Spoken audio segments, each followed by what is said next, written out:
Olá, pessoal. Eu sou Emerson Cavalcante e esse é o nosso estudo do NEP, o Núcleo de Estudo e Pesquisa do Evangelho, o V de Jesus.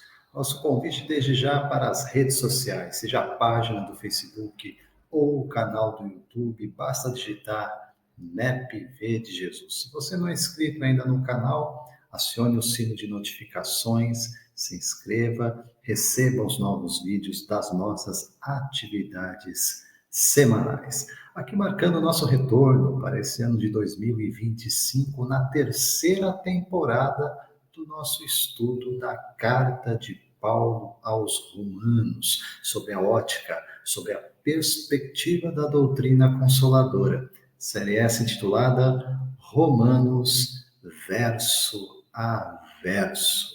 Alcançamos aqui o episódio de número 92 desse nosso retorno. E o nosso olhar repousa sobre Romanos, capítulo 3, verso 26.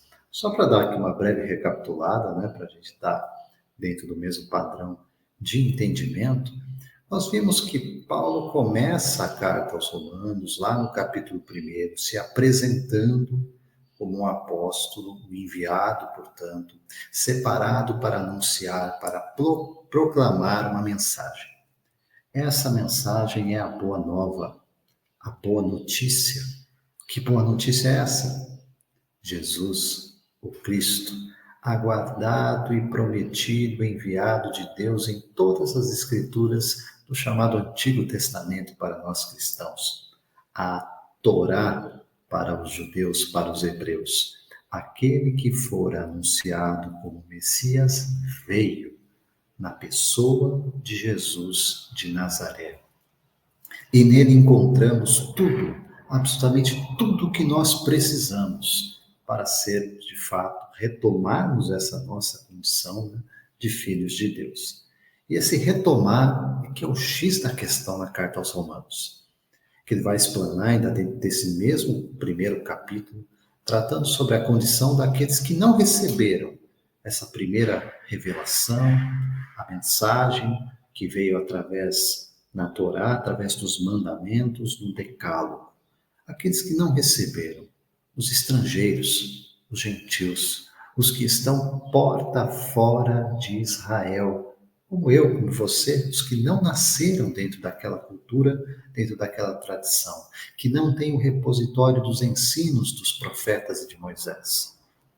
E é aqui, então, que Paulo vai nos ensinar a respeito da manifestação de Deus em toda a criação e como somos, na condição de criaturas humanas imperfeitas, livremente optantes por nos afastarmos de Deus por ações em oposição à divina lei, somos indesculpáveis, porque em nossa consciência todos somos alertados sobre esse desvio, mas calamos essa voz da consciência. Não queremos ouvi-la. E por conta disso, caímos em erros reiteradas vezes, até que haja, de fato, o processo que Allan Kardec, o codificador da doutrina espírita, descreve na obra O Céu e o Inferno, ou a Justiça Divina, segundo o Espiritismo. Arrependimento, expiação, reparação, para então falarmos em regeneração, um novo nascimento em espírito, em que passamos a enxergar o mundo pelas lentes dessa mesma divina lei que nós rejeitamos outrora. E este é o convite. É o convite que o Evangelho, que a Boa Nova faz. Olhemos para Jesus, mas não como meros espectadores. Olhemos para Jesus como o referencial, aquele pelo qual eu aprendo, aquele pelo qual eu recebo tudo que Deus oferta em amor, em graça, em misericórdia, em bondade para nós. Saibamos reconhecer que essa rota de desvio que nós adotamos até aqui é possível ser refeita dentro de um padrão saudável de convivência, de relação com o outro, com o próximo, com Deus e comigo mesmo. Essa pacificação é que a mensagem, aqui na carta aos Romanos, Paulo reitera. Por isso é conhecido pelos estudiosos, muitos deles, né, a carta aos Romanos, como o Evangelho de Paulo. Aquele evangelho que ele não escrevera, que ele passara ao seu amigo, discípulo Lucas, para fazê-lo, ele, Paulo, escreve através dessa carta aos Romanos o padrão geral do ensino. Lembrando que as cartas paulinas foram as primeiras a circular nas comunidades cristãs, já mencionamos isso aqui algumas vezes. Portanto, assim, a autoridade do apóstolo veio não só por aquilo que ele escrevera, mas por aquilo que ele vivenciou. Paulo é um exemplo claro, em pessoa, de alguém que, na mesma existência, soube levantar-se de suas quedas. A sua queda na estrada de Damasco é um símbolo para todos nós, assim como seu reerguimento, porque o Cristo ressuscitado que aparecera a ele na estrada de Damasco, chamando-o à sua missão, é o mesmo Cristo vivo de hoje. Ainda que não tenhamos ressurreto diante de nós, saibamos ouvir a sua doce voz a nos convidar a essa transformação. Pauta central da doutrina consoladora, a reforma íntima, a transformação interior. Nos afeiçoemos a este padrão. Olhando para isso, então, dentro desse capítulo 3, Paulo aqui está olhando já para judeus e gentios e dizendo: todos estão na mesma condição. Todos se extraviaram e destituídos estão da glória de Deus. Tudo isso para simbolizar esse afastamento voluntário de que aqui já falamos. Dentro dessa condição, nós chegamos aqui nesse verso 26, que eu convido a vocês à leitura nesse momento. Se estiver em casa, abre com a gente para fazer a leitura. Se não tiver, apenas ouça. Eu vou usar aqui a tradução de João Ferreira de Almeida, mas em qualquer outra boa tradução, estejam à vontade para refletir conosco. Já dissemos em outras ocasiões aqui, não brigamos a respeito de palavras. Vamos buscar realmente o ensino, a essência da mensagem extraída do Evangelho para nós.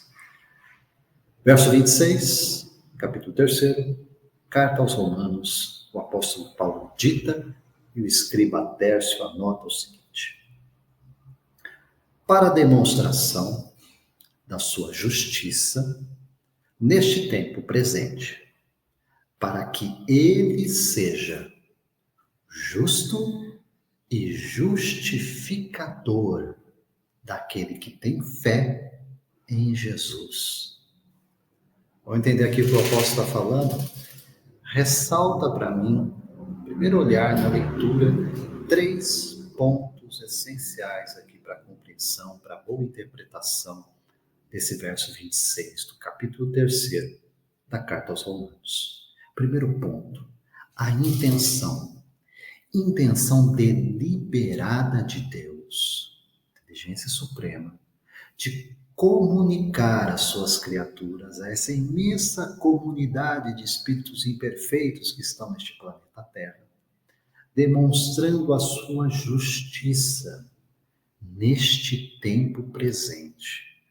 É claro que eu podia pensar aqui, mas esse tempo presente foi lá no primeiro século da era cristã, quando Paulo está ditando essa carta, ela está sendo escrita e direcionada à comunidade cristã em Roma. É isso? Também. Mas o tempo presente é hoje, século 21, onde aqui nos encontramos, porque o Evangelho é palavra de vida eterna. É a mensagem do Cristo, comunicando Deus para nós em todos os tempos, em todas as culturas, independente de qualquer nível de diferenciação que há entre nós. É aqui que eu devo entender que Deus deseja demonstrar a sua justiça, demonstrando a sua justiça nesse tempo presente. A questão do tempo é interessante ser analisada, que nós olhamos para um passado no qual nunca nos faltaram mensageiros. Profetas, missionários, filósofos sempre nos visitaram. E todos eles comunicaram de uma forma ou outra os pontos, os tópicos essenciais daquilo que nós chamamos de Evangelho de Deus. que foi vivenciado, experienciado de forma tão especial e única por Jesus de Nazaré. Agora, a grande questão é que essa demonstração da justiça de Deus no tempo presente não anula o trabalho do passado, aponta um futuro glorioso de libertação, de redenção, de perfeição para todos nós, mas trata do tempo presente, do agora. E neste momento que estamos semeando o nosso caminho de retorno a Deus. Esse é o ponto central. Do passado, colhemos no presente boas e más ações. O meu futuro depende da semeadura do agora. Então tenhamos uma atenção especial para aqueles que nos cercam, para aquilo que alimento na minha mente nesse momento. Esse é o padrão existencial em que eu tenho me movido e pelo qual estou aberto ou temporariamente fechado para a ação dos benfeitores espirituais. Aqueles anjos, mensageiros, tutores, enviados do Cristo em nosso favor.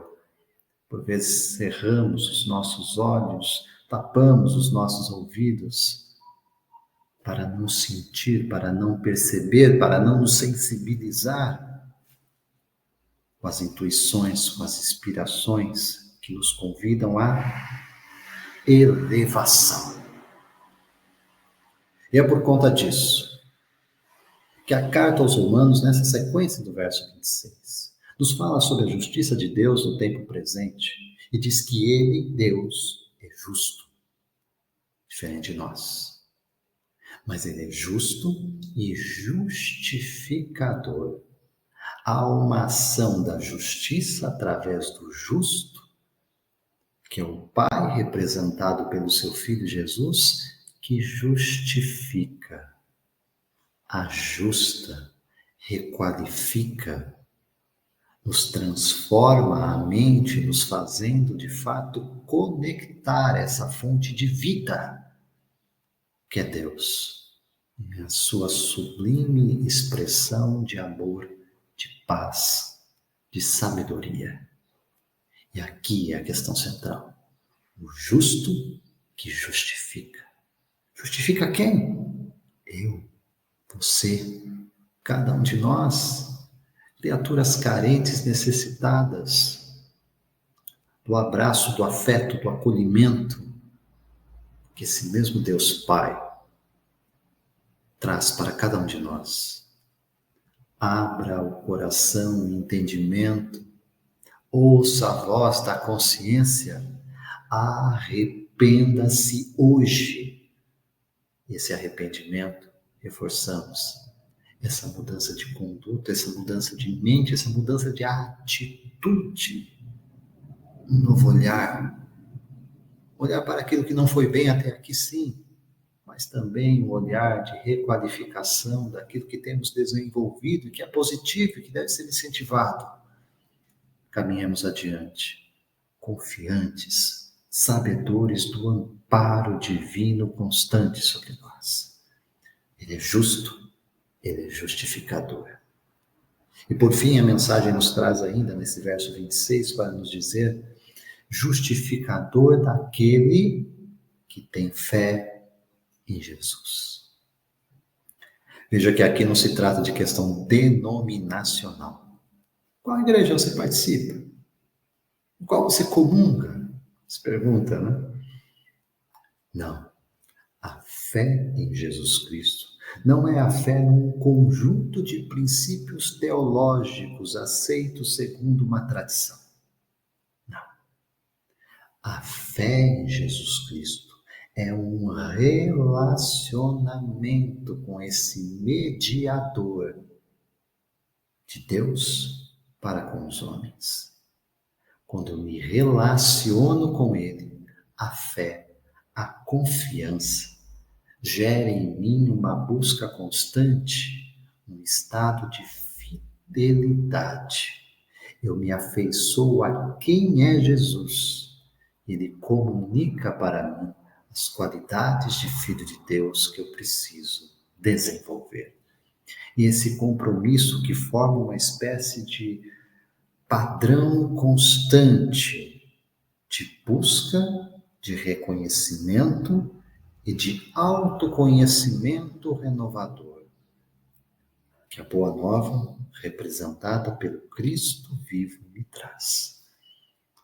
É ouvir de fato aquela voz essencial dentro da gente, cujos anseios daquilo que é bom, daquilo que é justo, daquilo que é belo, daquilo que é verdadeiro, nos faz de fato reconhecer o significado, o propósito, a razão de estarmos aqui, de perseverarmos no caminho, por maiores que sejam as dificuldades, as dores, as provações. Temos um mediador, de um Deus que é justo e justificador, de um Deus que nos busca em sua graça, em sua misericórdia. Mas há aquele que de fato assume um compromisso. Para além disso, tem um comprometimento de fidelizar o seu coração ao coração de Jesus. Amados, essas foram as nossas breves reflexões que eu espero tenha contribuído nesse retorno aqui em 2025, nessa terceira temporada da série Romanos Verso a Verso, episódio número 92. E reforço o convite aqui para vocês. Redes sociais, página do Facebook, canal do YouTube, basta digitar lá, NEPV de Jesus. No caso do canal do YouTube, acione o sino de notificações e você recebe em primeira mão os vídeos das atividades semanais do NEP. Eu sou Emerson Oliveira Cavalcante e deixo aqui os meus votos de paz, de luz, de sabedoria. Que Deus nos abençoe de sempre, gente. Até a próxima. Até breve.